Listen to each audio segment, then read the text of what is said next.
Tout d'abord, je voudrais commencer par remercier la TEFA Harare, ainsi que toutes les personnes qui organisent ici ces rencontres, ce colloque, et les remercier avec chaleur et émotion, vraiment. C'est un honneur, un bonheur pour moi, une grande joie d'être ici, pour plein de raisons que je ne vais pas développer. Mais je dis pour moi, je pourrais dire pour nous, en fait.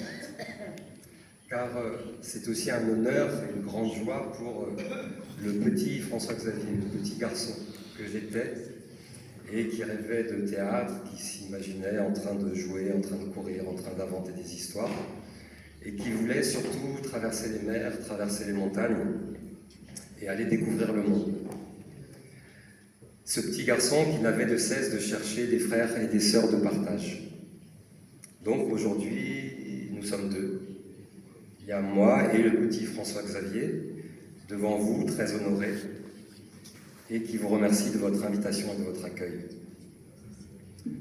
Pour ce colloque consacré à l'écriture et à la mise en scène, après quelques tours, après beaucoup de tours et de détours dans mon crâne, j'ai fait le choix d'intituler cette intervention « Tours et détours dans l'écriture dramatique ».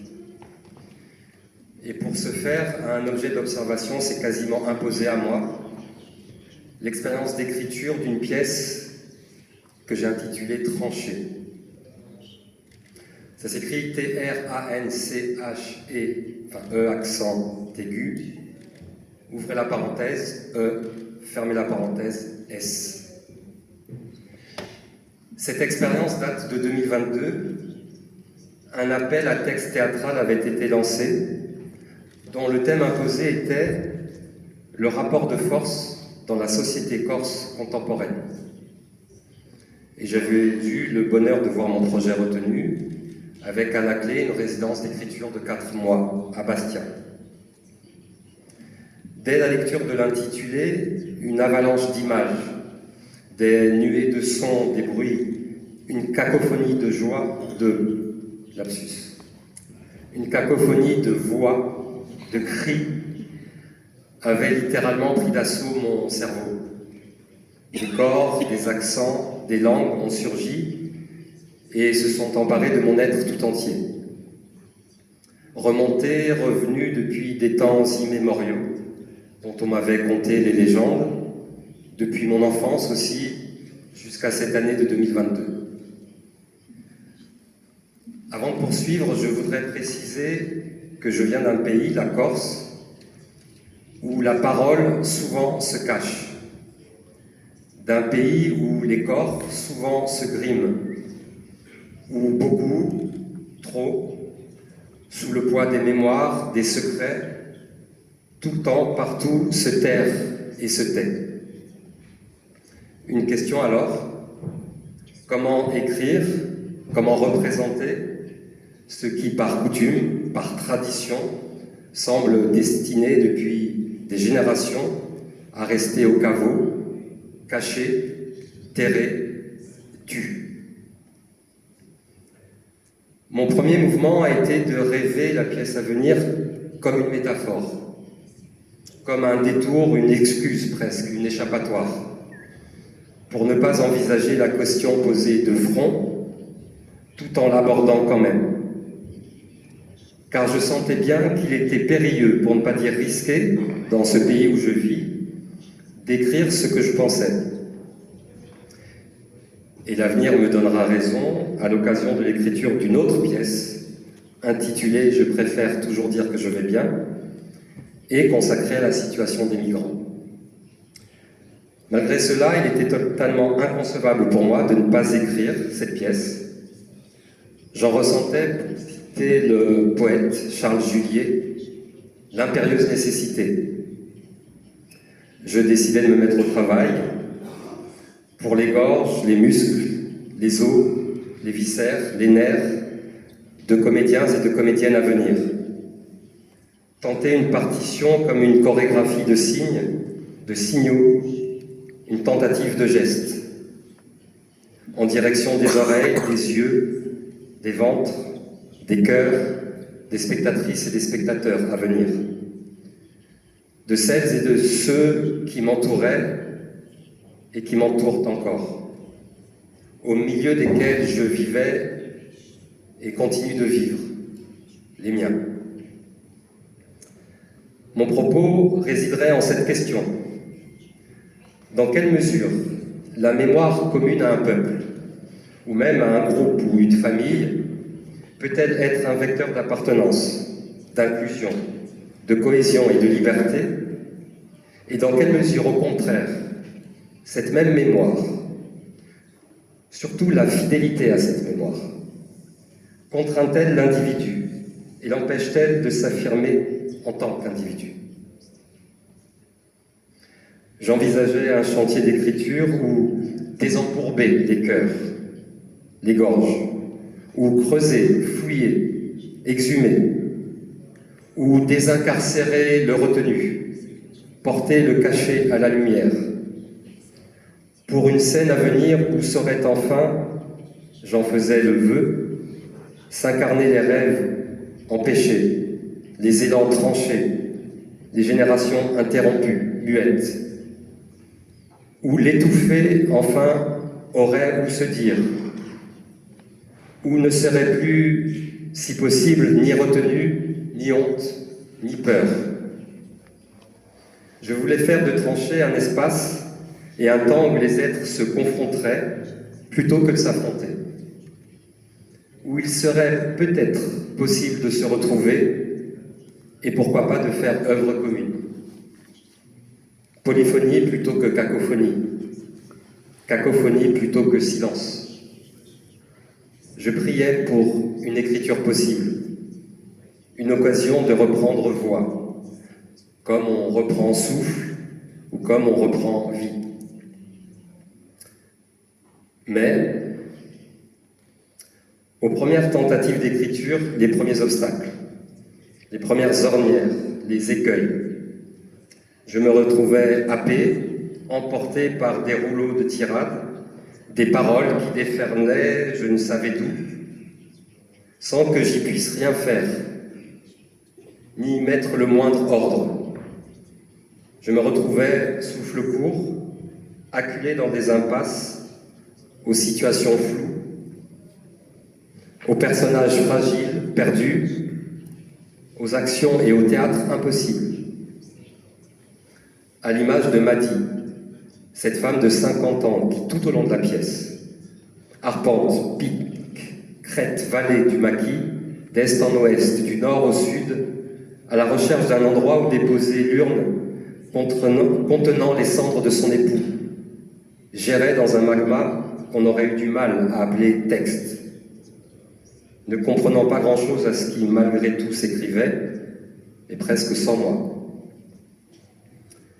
Des phrases, des bouts de phrases, des paragraphes même, des onomatopées, arrivaient, s'imposaient, sans que je sache le moins du monde quel personnage s'exprimait. J'entendais bien parler, mais je ne savais pas qui parlait. Alors je notais, ce qui m'était quasiment dicté en me disant « il faut à tout prix que je retrouve le personnage qui a dit ça, que je lui rende sa parole ». Si l'on m'avait demandé ce que j'étais en train d'écrire, j'aurais certainement répondu « je ne sais pas ». Et cela aurait été la stricte vérité. Je ne sais jamais ce que je suis en train d'écrire, ou plus précisément, jamais je ne réussis à écrire ce que je voudrais écrire. Écrire comme ne pas pouvoir écrire ce que je voudrais écrire. Ce qui vraiment devrait s'écrire. Écrire alors quand même, comme continuer à chercher le perdu, pister, chasser. La langue dans laquelle j'ai écrit tranchée, langue faite de creux, de trous, de bosses, n'est pas cette langue que je parle au quotidien. Elle est une langue bien plus proche de la langue corse, coupée, morcelée. Cette langue corse que j'ai oubliée avant de naître. Cette langue que l'on m'a oubliée. C'est elle que, sans le savoir, j'ai cherché, recherché, dans l'écriture de tranchée. cette langue dont j'ai tenté de trouver la mémoire. Pour paraphraser mon cher professeur de l'Institut d'études théâtrales de Paris 3 à Sancier, Daniel Lemayeux, j'ai couru de la langue à l'écriture et de l'écriture à la langue. Il me reste encore aujourd'hui des blocs de mots qui n'ont pas trouvé leur place, qui n'ont pas trouvé leur voie, qui errent, comme suspendus, en attente d'un hypothétique texte qui saura les accueillir. Un jour, relisant l'ensemble de ce qui avait été écrit, je ne pus que constater, bouche bée, que jusque-là, j'avais été dans l'incapacité de composer le moindre dialogue. Je tentais de nouvelles situations, de nouvelles mises en relation entre des personnages qui avaient, j'en étais convaincu, tout intérêt à se parler. Rien n'y fut. Aucun dialogue ne fut possible. Il me fallut alors, si je voulais poursuivre, me résoudre à écrire une pièce à l'image de mon pays. Une pièce où l'on parle, mais où l'on ne se parle pas. S'ensuivit une longue période durant laquelle rien ne s'écrivit. Période que j'ai dû accepter de traverser, je n'avais pas le choix. Pour me remettre au travail, il m'a fallu feinter avec moi-même, feindre, et consentir finalement à m'alléger de mon ambition initiale de trouver un sens à la Corse. Il m'a fallu aussi faire appel à des aides. Il m'a fallu m'équiper de ce que Daniel Lemayeux appelait une œuvre de compagnonnage. Et comme Michel Vinaver l'avait fait lui-même avant, en s'inspirant des pièces d'Aristophane, je choisis de m'appuyer sur Par-dessus bord, une pièce de Michel Vinaver. J'y trouvais une structure, un contenant et au-delà une forme. Une forme déformée, tordue, pas académique, mais une forme adaptée au réel de la Corse, où ces incohérences, au mieux baroques, pouvaient enfin trouver une place et une forme d'expression. J'eus alors cette sensation rassurante, mais sans doute quelque peu factice, de comprendre quelque chose. Non pas à la Corse, mais à ce que je tentais d'écrire. J'appelais aussi des amis, le comédien Jean-Baptiste Verquin, qui me dit de toute façon, on a beau tourner dans tous les sens, écrire ne finit jamais, alors va jusqu'au bout de ta pièce, et si tu ne trouves pas ce que tu cherches, écris-en une autre.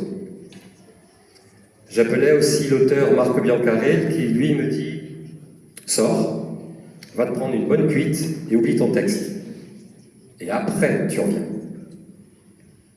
Et j'y suis revenu, d'esprit et de corps, debout, face aux feuilles fixées au mur, à demi assis sur un coin de table, au pied de monceaux de livres, de coupures de presse, de notes sur des notes, de notes sur des notes de notes, où tout le long de la route qui mène à la mer, mon corps s'est agité, s'est transporté.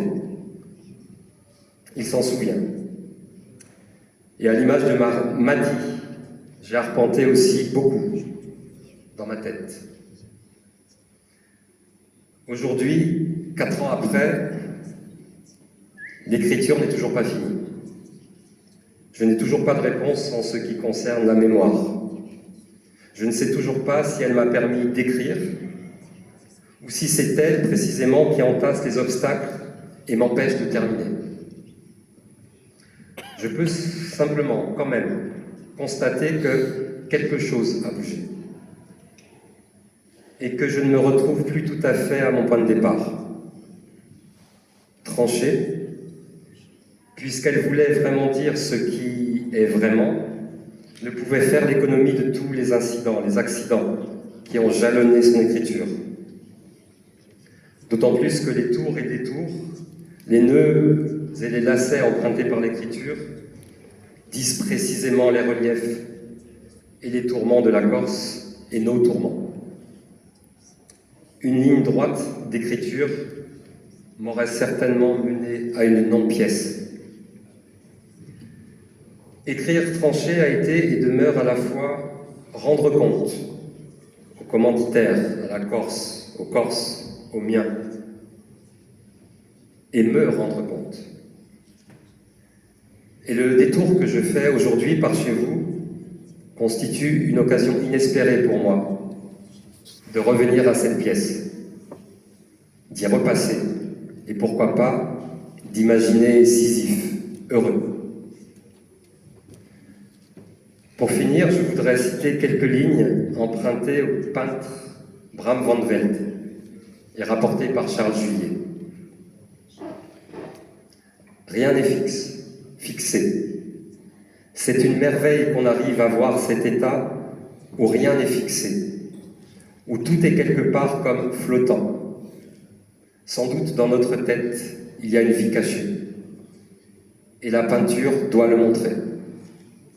Elle quitte le monde de la sécurité pour s'aventurer dans l'inconnu.